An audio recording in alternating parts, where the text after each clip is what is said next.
আজকে তোমাদের সঙ্গে আবারও একটা বেনারসি শাড়ি ড্র্যাপিং দেখাবো আর একটু নতুনত্ব দেখাবো ডিজাইনটা, এবং খুব সহজেই দেখাবো যাতে করে তোমরা বিয়ে কিংবা রিসেপশনের দিন এরকম সুন্দরভাবে একটা বেনারসি শাড়ি পরে নিতে পারো। যারা ওকেশানে যাচ্ছ, বিয়ে ওকেশানে বা বিয়ের যারা ব্রাইড আছো তোমরাও পরতে পারো। তো শাড়িটাকে প্রথমে এখানে ওপেন করে নেবে, আর তারপরে দেখো এখানে পেটিকোটের মধ্যে খুব ভালো করে দিয়ে নেবে। তো তোমাদেরকে একটা কথা বলি, তোমাদের যাদের পেটিকোটে সমস্যা হচ্ছে, নর্মাল পেটিকোটে তোমরা কিন্তু সেফ ওয়্যার পেটিকোট পরতে পারো, খুবই ভালো, যেটাতে তোমরা কমফোর্ট ফিল করবে হাঁটতে চলতে বসতে সমস্ত জায়গাতেই। এবার দেখো পিছন দিক দিয়ে খুব ভালো করে একটু টাইট করে টেনে এনে সামনের দিকে পেটিকোটের মধ্যে দিয়ে নিয়েছি। এখন আমরা রেডি করব আঁচল, আর আঁচলটাকে রেডি করার জন্য মিডিলে এইভাবে কাপড়টা ধরতে ধরতে একদম আঁচলে যেতে হবে। তারপরে আঁচলের মাথাটাকে এখানে ধরে নেবে। তোমাদের সুবিধা মতো ডান হাত দিয়েও করতে পারো, আবার বাঁ হাত দিয়েও আঁচলটাকে রেডি করতে পারো। আমি অনেক ভিডিওতেই কিন্তু বাঁ হাত দিয়ে দেখাই, তো আজকে একটু ডান হাত দিয়ে দেখাচ্ছি। ডান হাতের সাহায্যে যখন করবে দুটো আঙুল জাস্ট এভাবে রাখবে টামির উপর, তারপরে এই মেজারমেন্টে প্রত্যেকটা ভাঁজ ছোট ছোট করে রেডি করবে। সব থেকে লাস্ট যে ভাঁজটা করবে সেটাই একটু বড় নেবে, তার কারণ ওই ভাঁজটাই আমাদের উপরে থাকবে আর যেটা নিচের ভাঁজগুলোকে কভার করবে। তো দেখো এখানে খুব ভালো করে ধরে নেওয়ার পরে একদম প্রত্যেকটা ভাঁজ তোমাদেরকে সমান করতে হবে। সমান করার পরে এখানে কিন্তু একটা সেফটি পিন দিয়ে পিন আপ করে নিতে হবে। দেখো ঠিক এভাবে এখানে পিন আপ হয়ে গেলে এই বাঁ হাতটাকে হালকা একটু উঁচু করবে। উঁচু করার পরে ডানা দিয়ে ছোট্ট ছোট্ট করে ভাঁজ এখানে রেডি করবে। তো আমার প্রিয় দর্শক, তোমরা বিয়েতে কিভাবে বেনারসি শাড়ি পরবে সেটাও দেওয়া আছে, রিসেপশনে কিভাবে বেনারসি শাড়ি পরবে সেটাও কিন্তু আমার চ্যানেলে দেওয়া আছে, এবং গায়ে হলুদেও কি করে একটা নতুন ধরনের ডিজাইন তোমরা হলুদ শাড়ি দিয়ে পরতে পারো সেই রিলেটেডও কিন্তু একটা ভিডিও আমি দিয়ে দিয়েছি। তোমরা একটু আমার চ্যানেলটাকে ভিজিট করো, আশা করি তোমাদের পছন্দ মতো এবং তোমাদের ভালো লাগার মতো ডিজাইন তোমরা পেয়ে যাবে। বিয়ে রিসেপশন গায়ে হলুদ কোনো নিয়েই আর চিন্তা থাকবে না। এবং যারা ওকেশানে যাচ্ছ, বিয়ে ওকেশানে, তোমরা যদি টেনশন করো যে আমরা কিভাবে শাড়ি পরবো একটু নতুনত্বভাবে, সমস্ত ডিজাইন কিন্তু আমার চ্যানেলে পেয়ে যাবে, এবং খুব সহজে আমি বুঝিয়ে বলার চেষ্টা করি, যেটা শুনলে তোমরা শাড়ি পরাটা খুব সহজেই পরে নিতে পারবে। দেখো আঁচলটাকে যতটুকু রেডি করেছি, এবার আমরা কাঁধের উপর রাখবো। কাঁধের উপর রাখার পরে এই যে উপর থেকে যে ভাঁজটা আছে দেখতে পাচ্ছ, যে ডিজাইনটা, ওই ডিজাইনটা থেকে তোমাদের মেজার করতে হবে, মানে মেজারমেন্ট করে নিলে যে ওইটার তলায় আমি প্রত্যেকটা ভাঁজ ধরবো। সেই ক্ষেত্রে একটু ছোট্ট ছোট্ট করে ভাঁজগুলো এখানে ধরবে।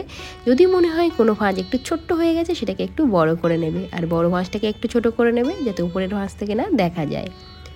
এইটুকু করার পরে দেখো চাইলে এখানে আরও একটা সেফটি পিনও কিন্তু তোমরা পিন আপ করে নিতে পারো, তাতে করে তোমাদেরই সুবিধা হবে। যতটুকু রেডি করছো ততটুকু একটা করে সেফটি পিন আপ করে নেবে। পিছন দিকে এখানে তোমরা একবার চেক করে নেবে যে কতটা শাড়ি আমাদের এখানে ভাঁজটা রেডি হচ্ছে। আমাদের ভাঁজ রেডি হবে একদম পায়ের তলা বা মেস ছুঁয়ে যাবে এতটাই বড়। এখানে দেখতে পাচ্ছ ভাঁজগুলো কিন্তু সামনে থেকে ধরে নেবে। আমার প্রিয় দর্শক, তোমরা কিন্তু অনেকেই অনেক ধরনের কমেন্টস করেছিলে, আমি কিন্তু তোমাদের কমেন্টের ভিডিও একে একে দিতে থাকি। তোমরা অবশ্যই কমেন্ট করো, আর যেখানে যেখানে বুঝতে পারছো না সেটাও কমেন্ট করো। আমি কিন্তু সমস্ত কমেন্টস দেখি এবং রিপ্লাই করার চেষ্টা করি। আঁচলটা একদম মেস ছুঁয়ে গেছে, এবার আমরা ব্লাউজের ভিতর থেকে পিন করে নিয়েছি। এবার দেখো এখানে কুচিটা কিভাবে রেডি করবে। যারা একদম কুচি রেডি করতে পারো না, হাত ব্যথা করে, ঠিক টামির উপরে 4টে আঙুল ছড়িয়ে ধরবে। ধরার পরে যে একটা বড় ভাঁজ রেডি করলে সেই মেজারমেন্টে প্রত্যেকটা ভাঁজ রেডি করবে। আর কুচির ক্ষেত্রে লাস্ট ভাঁজ কিন্তু একটু বড় রাখতেই হবে, নাহলে কিন্তু কুচির মাথা তোমাদের অন্যদিকে ঘুরে যাবে যেটা ওপরে থাকে। ওই জন্য খেয়াল রাখবে কুচির ক্ষেত্রে লাস্ট মাথা কিন্তু একটু বড় হবে। এবার দেখো কুচিটাকেও হালকা হাতে এভাবে নাড়িয়ে নেবে, তাহলে ভাঁজগুলো তোমাদের দেখতে সুবিধা হবে।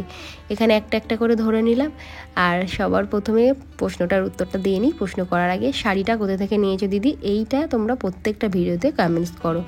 শাড়িটা আমার মিশো থেকে নেওয়া, একদম একটা অরেঞ্জ রঙের এখানে বেনারসি আমি আজকে পরেছি। বেনারসি শাড়িটা খুবই সুন্দর।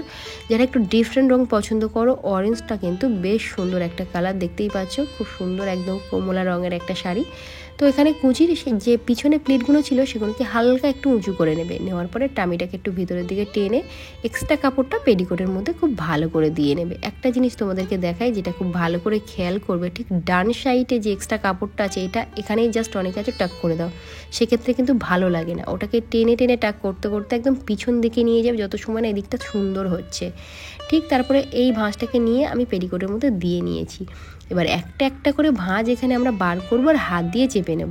তাতে করে আমাদের এই ভাঁজগুলোর ডিজাইনটা বেশ ভালোই লাগবে। প্রত্যেকটা ভাঁজ একটা একটা করে বার করলে আর এখানে হাত দিয়ে চেপে নিলে একদম উপর থেকে নিচ পর্যন্ত তোমাদের চেপে নিতে হবে, তাতে করেই কিন্তু ভাঁজগুলো একদম প্রমিনেন্ট হয়ে বসে থাকবে।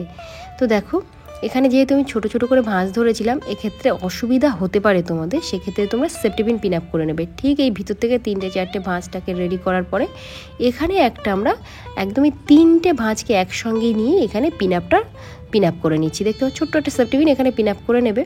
তারপর ঠিক ওপরের ভাঁজটাকে ছেড়ে দেবে। ছেড়ে দেওয়ার পরে দেখো ঠিক ওপরের ভাঁজগুলোকে আবারও তোমাদের ঠিক করতে হবে, কারণ এখানে যেই পিন করবে সেই মনে হতে পারে একটু অগোছালো হয়ে গেছে, সেটাকে ঠিকঠাক করে নিয়ে আবারও ওপরের ভাঁজটাতে তোমাদের একটা পিন আপ করতে হবে। তাহলে এই যে সরু ভাঁজটা সরুভাবেই থেকে যাবে।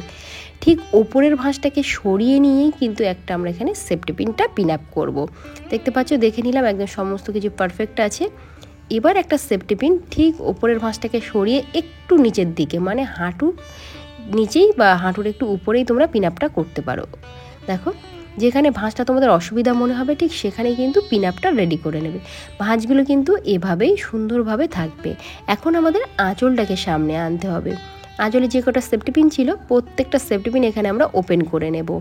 তারপরে ঠিক বাঁ হাত দিয়ে হাতটাকে উঁচু রাখবো, আর ডান হাত দিয়ে এখানে ছোট্ট ছোট্ট করে এভাবে দেখো আঁচলটাকে রেডি করছি। যদি মনে হয় যে আঁচল একদম সুন্দর হয়নি, তাহলে এই ভাঁজগুলোকে আরও একবার ঠিক এখানে যেভাবে আমি দেখাচ্ছি এভাবে তোমাদের রেডি করতে হবে।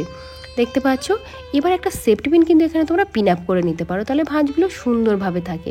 দেখতে পেলে এই যে আঁচলের ভাঁজগুলো, এবার আঁচলের মাথাটাকে আরও একবার একটু ধরে নিতে পারো, বা আগেই যদি পিন আপ করে নাও তাহলে ভাঁজটা এরকম হয় না, মানে অগোছালো হয় না। এটাকে যেখানে কুঁচি আমরা টাক করেছিলাম ওখানেই আঁচলের মাথাটাকে টাক করে দিলাম একদম ভিতরে। তারপর ভাঁজগুলোকে আরও একটু ঠিক করে নিলাম। তারপর একটা সুন্দর দেখে কোমর বন্ধনী পরে নেবে। কোমর বন্ধনী পরার পরে পিছনে যে কাপড়টা থাকে ওটাকে নিয়ে কিন্তু লক করবে, তাহলে কিন্তু তোমাদের টাইট ফিটিংস হবে, দেখতে স্লিম লাগবে এবং টল। দেখো এটা হচ্ছে আজকে আমার ফাইনাল লুক। কেমন লাগছে সেটা অবশ্যই কমেন্ট করো, আর ভালো লাগলে চ্যানেলটিকে সাবস্ক্রাইব করে রেখো।